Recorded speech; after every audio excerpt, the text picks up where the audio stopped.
Witam Was w kolejnym odcinku naszego podcastu Rozmowy na offroadowym szlaku i dzisiaj chcemy porozmawiać o samochodzie, jak już wspomniałem, znanym i nieznanym, lubianym i nielubianym, bo jego się lubi albo nie. Tak. I o jego poprzedniku już rozmawialiśmy, czyli o Nissanie Patrolu Y60, a dzisiaj przyszedł czas na Y61. Ja mam na imię Darek Ja jestem Karol. i opowiemy Wam trochę o faktach i mitach.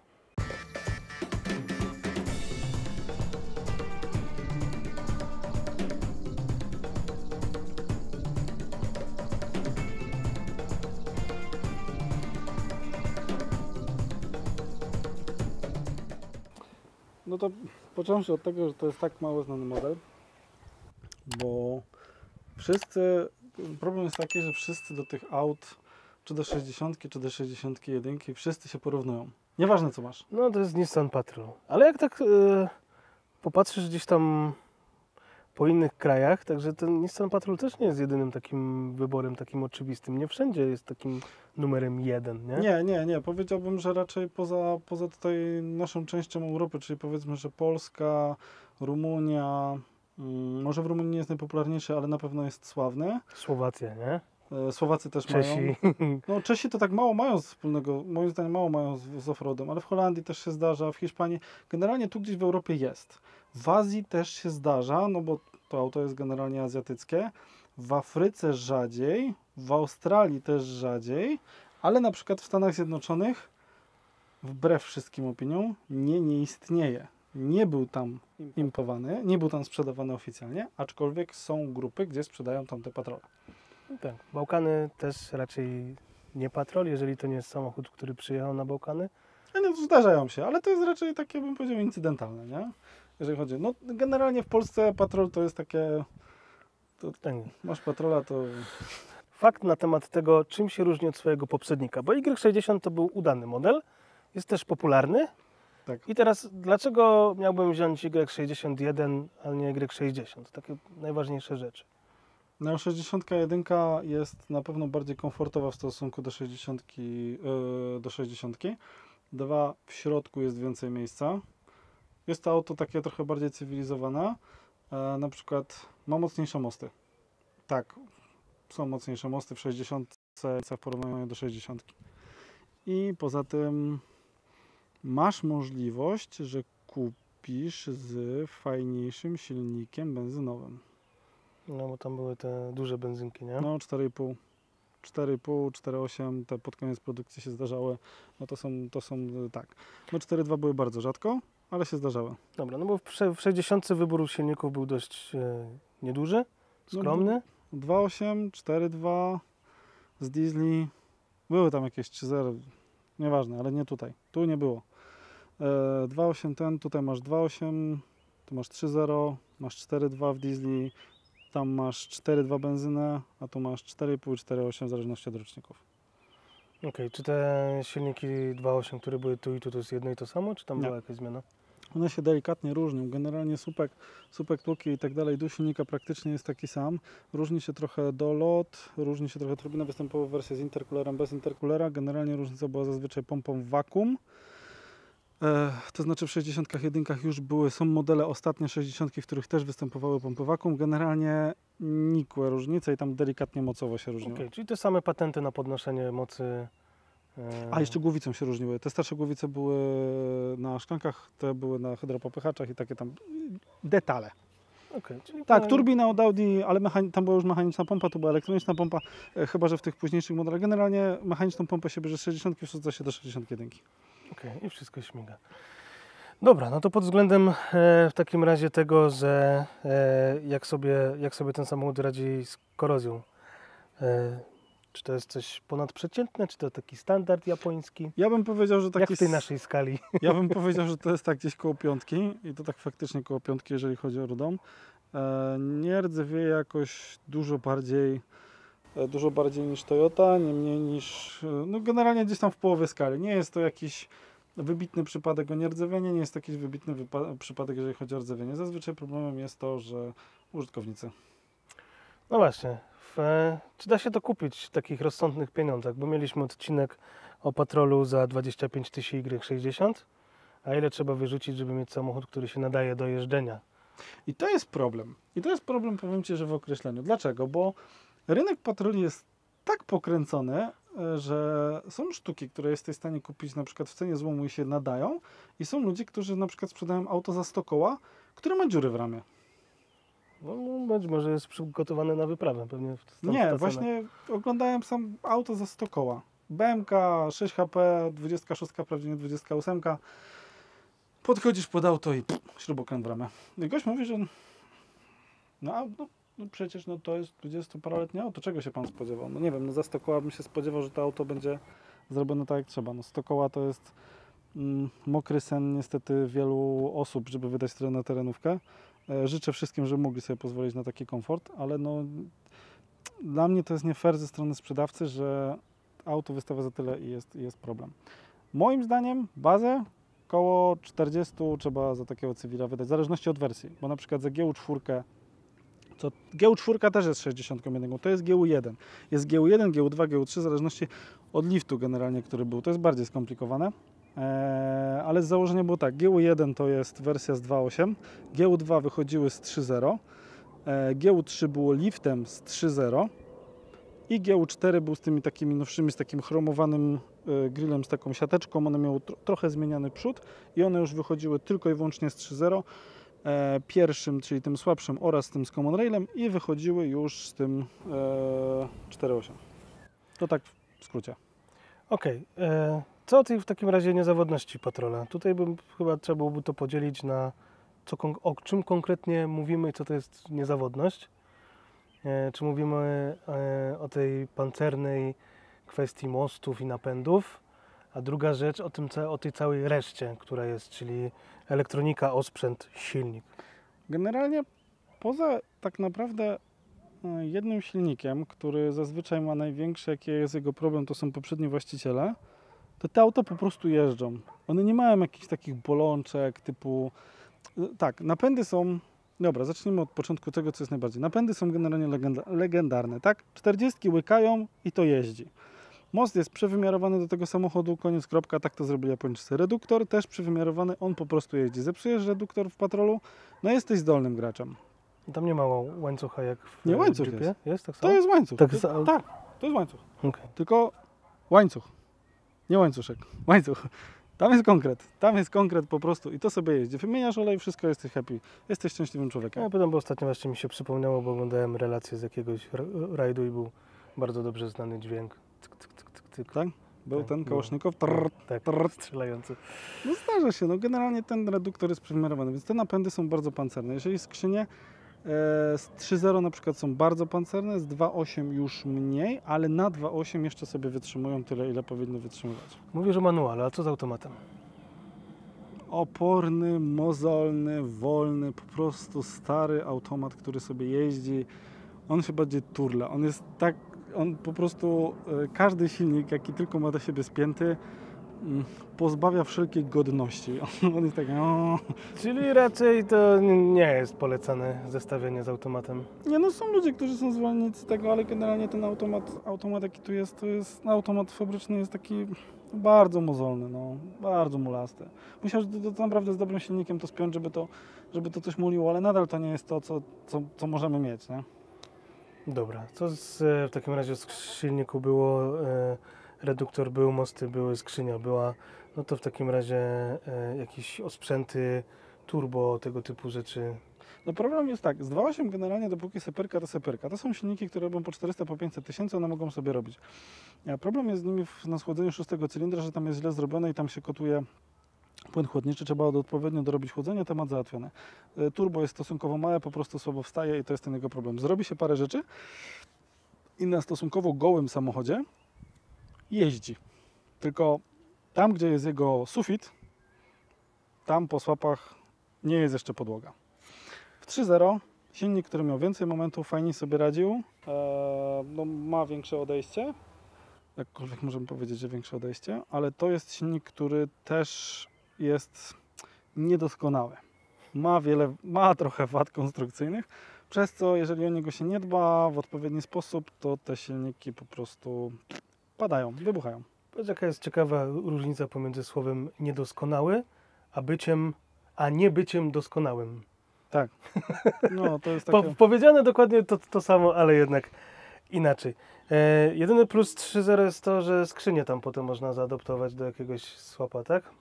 Tak, można ją zaadoptować, no tylko osobiście nie polecam tego zabiegu ze względu na to, że ta skrzynia jest... Jak jeździ ze 3.0 to jest dobrze, ale jak zaczyna jeździć na przykład z belką... Tak, 3.0, tylko normalnym 3.0. Jak jeszcze jeździ to 3.0 w innym Audi niż docelowo, to ona jest strasznie nieprecyzyjna. To trzeba tam pewnie... To jest mozolna skrzynia, to jest taka... Zanim dojdziemy do tego, jest ciężka. Co z tego samochodu można zrobić, zastanawiam się, jakie według Ciebie są wady tego samochodu, którym mówimy normalnym, seryjnym wady. No ja uważam, że największą wadą tego auta to jest za duża masa w stosunku do mocy silnika. Te silniki to generalnie to jest największa padaka. No, to silnik, tak? Znaczy padaka.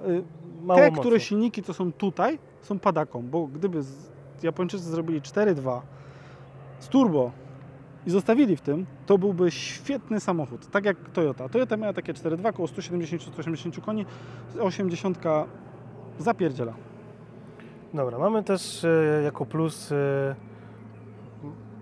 w sumie wybór pomiędzy wersją długą, krótką, do koloru, do wyboru.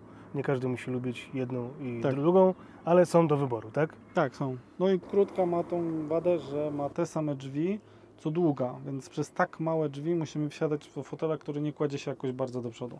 Wysiadanie jest po prostu niewygodne. No, to jest... One tam do połowy samochodu są identyczne, nie? Tak, tam jest tylko po prostu skrócona ten. No i krótki też nie wyliftuje się wyżej niż 3 cale bez ingerencji w zmianę wału. Okej. Masa, nie? Taki fakt, mit. To jest mit, bo generalnie dużo osób mówi, że to jest duża masa startowa. 2300 z dowodu. Discovery 2, waży 2200. No to jest właśnie... 100 kilo. To jest 100 kilo różnicy, ale jest jakoś ma się takie wrażenie, że jak utopisz patrola, to wyciągnięcie go jest trudnym zadaniem. Wydaje się, bo okazuje się, że jak pójdziesz w temat liczb, to okazuje się, że to już nie jest tak. Jeżeli chodzi o masę, no generalnie to jest trochę mit, bo są auta, które są równie ciężkie. No właśnie, to Toyota Setka. Tak, ale gdzieś, nie wiem, gdzieś jest to takie wrażenie, nie wiem, jakie jeszcze inne właściwości wpływają na to, że faktycznie wytarganie tego patrola jest trudne. Nie wiem, nie ma na to dowodów naukowych, to jest jakieś tam wrażenie, nie? Tak, to jest mit generalnie, który jest w społeczeństwie.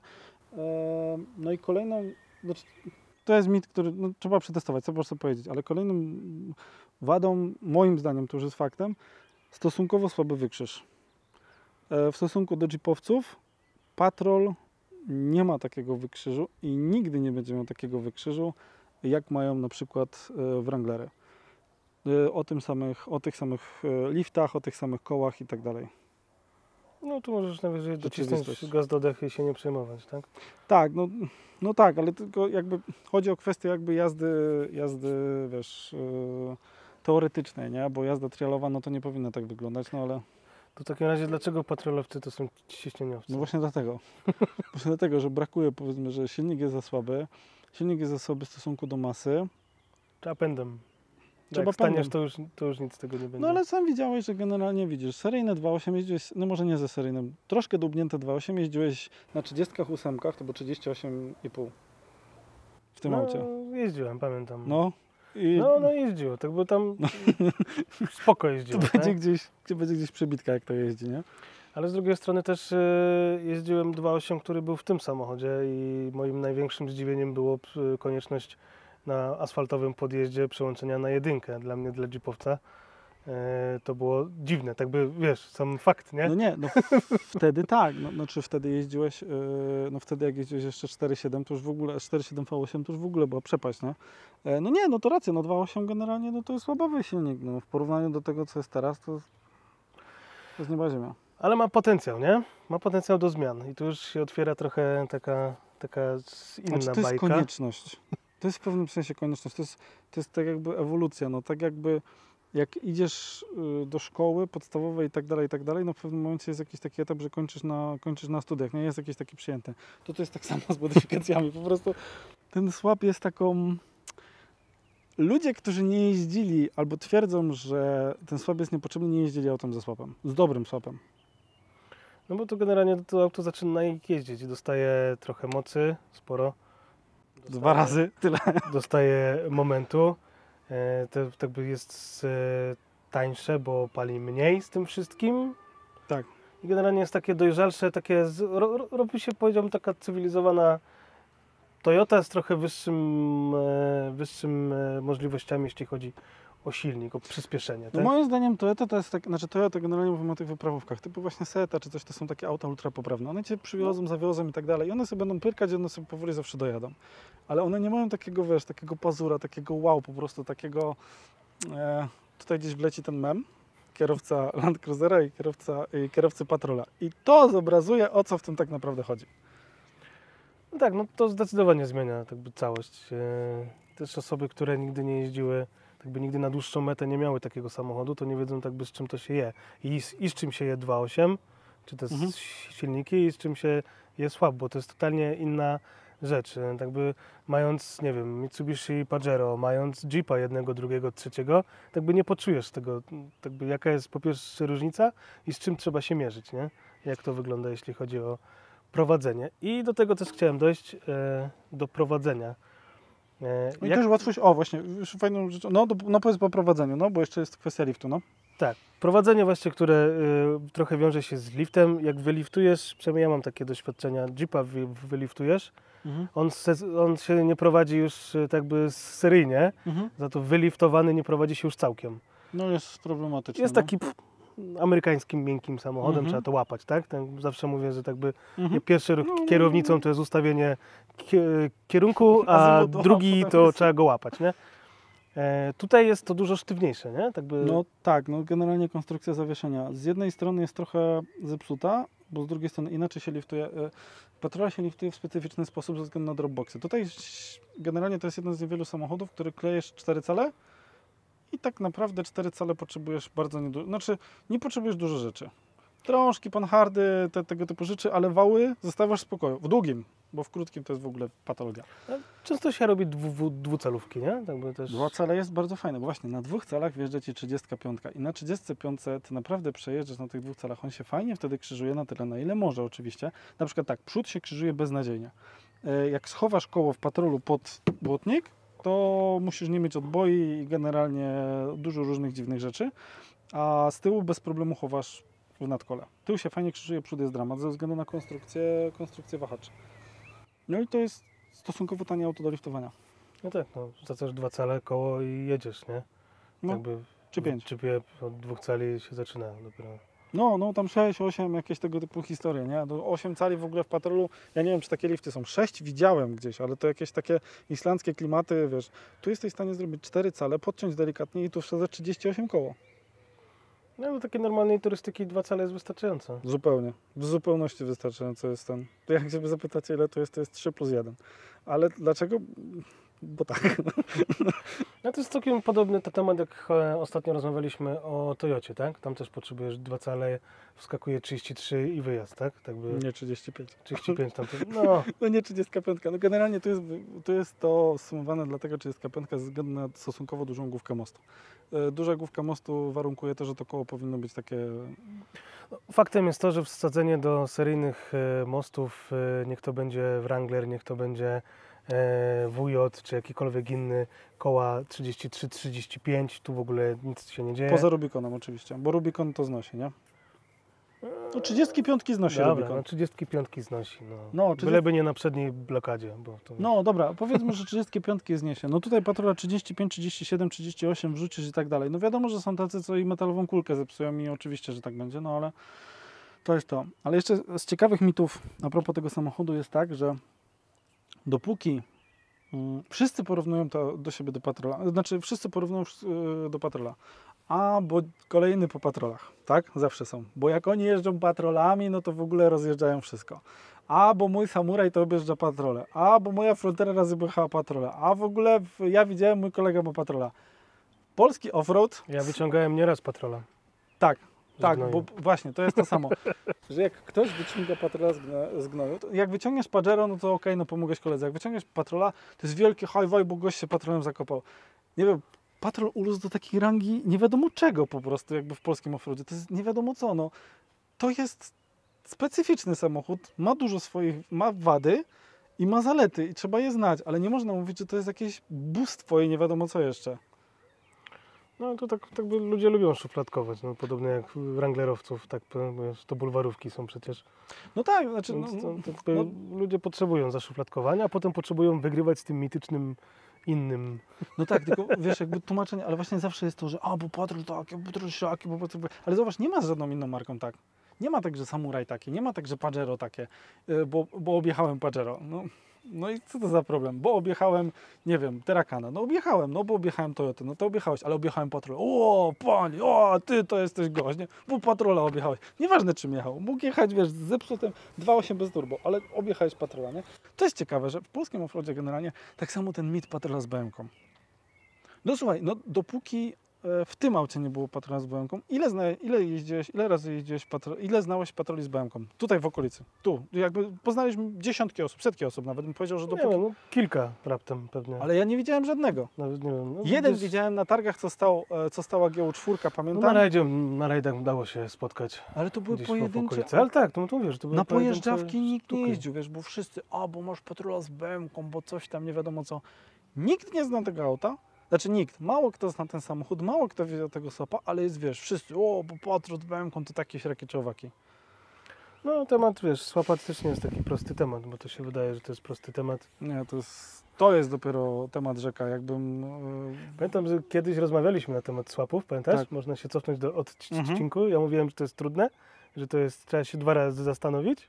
No. Wtedy nie myślałeś, że to będzie aż tak skomplikowane. Znaczy nie, Znaczy nie skomplikowane, tylko aż tak czasochłonne i... Znaczy nie, proces dopracowywania tego jest dość skomplikowany, bo tak naprawdę budujesz nowe auto, mimo że już są jakieś tam rzeczy, które już są standardem, mimo że budujesz rzeczy, które są standardem, budujesz tak naprawdę nowy projekt, który też musisz wyleczyć z chorób wieku dziecięcego. Nieważne co to jest, jaki dane, jakby ktoś zadał ten silnik, tych silników, tych łapów w Polsce już powiedziałem, że już będzie W tysiącach. w tysiącach, myślę, że takich małych tysiącach, typu 1000, może albo nawet w setkach. Nie, myślę, że 1000 to jeszcze tak bym ciężko powiedział. Myślę, że tak 900-800 będzie tego trochę. No, powiedzmy, że nie więcej niż 1000-5000, tak by to... No, powiedzmy, że coś takiego. I nadal to jest, wiesz, to jest jakby, jest to proces, który ewoluuje, ale nadal pewne rzeczy musisz wyleczyć z wieku dziecięcego i nieważne co zrobisz. Zawsze się coś może wydarzyć ze względu na to, że robisz to łapkami, a nie proceduralnie, maszynowo. No i jeszcze kwestia tego, że zawsze możesz mieć pecha co do dawcy, tak? Tego też nigdy nie wiesz. Tak? Bo Nie, to jest generalnie to samo. Możesz liczba sprawdzić... skrzyń, które zamówiłeś. 3. Trzecia przyszła pierwsza przyszła pęknięta, gość oddał, drugą rozwalił kurier, tak w skrócie, a trzecia dopiero przyszła taka jak trzeba. No, także trzeba mieć dużo cierpliwości, czasu. To jest generalnie podobnie jak z remontem domu. Tam tu generalnie dopiero jak rozepiesz, zaczniesz się zabierać, to będziesz wiedział, z czym to się je. Reasumując, auto pozornie ciężkie, a tak naprawdę w swojej wadze ma równych. Są cięższe samochody. Tak, setka wbrew pozorom waży 2680 kg, więc z dieslem. Więc to już jest ile? 400 kg więcej, prawie 380 kg. To jest bardzo dużo. To są 4 osoby, które siedzą w środku. Tak, no jest fajnym, sprawnym samochodem, który sobie radzi w terenie, radzi sobie na wyprawach. Ma pewne jakieś swoje niedoskonałości, jak wiele innych samochodów. Tak, boki przy lampach. To jest najważniejsza niedoskonałość tego samochodu. Się zawsze haczą o drzewo. To drzewo je znajdzie po prostu zawsze. Moje znalazł już 2 razy. No, widzisz, we Wranglerze ciężko jest lusterko urwać. się nie da, no po No prostu. tak, jeżeli chodzi o ceny tych samochodów mocno się wahają. Możesz kupić egzemplarz w cenie złomu, a możesz kupić sztukę za 100 000, która będzie Z specyficzna. tym złomem za tamtą cenę. Tak. Ważnym aspektem tutaj, w naszej części geograficznej, do tego auta, właśnie to jest jeden z tych powodów, dlaczego ja wybrałem to auto, znajdziesz wszystko. Wszystko, dosłownie. Ramię wycieraczki na aftermarkecie, kierunkowskazy, wloty aftermarketowe, wszystko jest tutaj. Kiedyś ponoć tego było więcej, teraz jest ponoć mniej. Nadal da się kupić, nawet to robią z kompozytu. Te błotniki, które gniją. Tak, no jeśli chodzi o zakup tego samochodu, no to można trafić na kilka możliwości. Jest to dość popularny samochód w offroadzie, więc jest bardzo często pudrowany przez handlarzy. Oj, i jest bardzo... Ludzie myślą, że jak sprzedają Patrola, to generalnie... On może ramy nie mieć i można za niego wziąć nie wiadomo ile tak ma być. Patrola za 55, za 60 tysięcy, które ramy po prostu nie miały, były takie powycinane, takie dziury. Także to jest niczym dawniej po prostu Audi czy inne takie samochody, które wiadomo było, że zawsze zejdą. Jak powiesz to więc... słowo, to cię wytnę z kadru. Kolejny raz o Passacie. Nie, tym razem ci oszczędzę. No tak, no jest to taki standard, nie? No jest to taki jakiś tam symbol polskiego offroadu, koniec. No nie możemy tego inaczej ująć. Jak ktoś mi powie, że jest inaczej, to generalnie sorry, ale nie patrzę obiektywnie. No sorry, ale tak, w pewnym momencie sama Terenwizja miała 3 patrole. Patryk z przekonania, Paweł, bo Patryk miał, a Adam chciał zobaczyć, czy to faktycznie jest to, czego chciał. No i potem się okazało, że Adam nie to, czego było chciał. Paweł sprzedał, bo stwierdził, że woli jeepy, a Patryk nadal jeździ patrolem. No jakiś to był powód. Potem zrobili kolejnego patrola, którego sprzedali, był w loterii, teraz się kolejny tworzy i generalnie nadal jest ten patrol, wszędzie. Ktokolwiek nie jeździ, musi mieć tego patrola, nie? Tak, czekam aż w loterii będzie Wrangler. Więc generalnie auta dość specyficzne. Trzeba mieć na nie... Jedni je kochają, drudzy je nienawidzą, wszyscy się do nich porównują. Czy chcesz, czy nie chcesz. Niektórym to wadzi, niektórych to cieszy. A ja to, jak mawiał Urban, ja mam to w dupie. Po prostu lubię to auto, znam jego wady i zalety i generalnie cieszę się, że mi się nim tak dobrze jeździ. Ale jak chcecie coś na temat swapów, jeżeli chcecie odcinek na temat jak zrobić dobrze swap patrolu, to dajcie znać w komentarzach, bo to nie jest takie łatwe. Ja nigdy patrola nie miałem, ale uważam, że warto sobie kupić. Znaczy ja tak prawie jakbym go miał, bo jakby jest na co dzień. Ale uważam, że jak ktoś bardzo chce, nawet nie bardzo, jak ktoś chce, to warto sobie kupić, zobaczyć jak z nim jest i nawet sobie sprzedać. Najlepiej się, wiem, w Twoim wypadku to najlepiej się uczyć na błędach innych. No. No to tak samo ja twierdzę o Wranglerze. A jeżeli, reasumując, jeżeli dotrwałeś do tego momentu i stwierdziłeś, że znowu stoimy i gadamy, to tak, stoimy i gadamy, ponieważ jest to podcast. I nasz podcast możecie znaleźć na wielu źródłach, to nie tylko YouTube. Tak, Google Podcast się wycofało, więc w tym momencie Spotify, YouTube. Tak, Google Podcast się wycofało? Tak. A jeżeli chcesz więcej takich odcinków, to subskrybuj, donatuj, dzwoneczek, komentuj. Hejo! Darmowa aplikacja na Szlaku 4x4 to już nie tylko powiadomienia i pomoc przy wklejkach, ale również najważniejsze i najciekawsze wydarzenia offroadowe w Twojej okolicy. Sprawdź sam, subskrybuj, lajkuj, komentuj. Miej wpływ na kolejne nowe funkcje. Rozwijamy się m.in. dzięki Waszemu wsparciu. Więcej informacji pod filmem i w naszych social mediach. Do zobaczenia na Szlaku.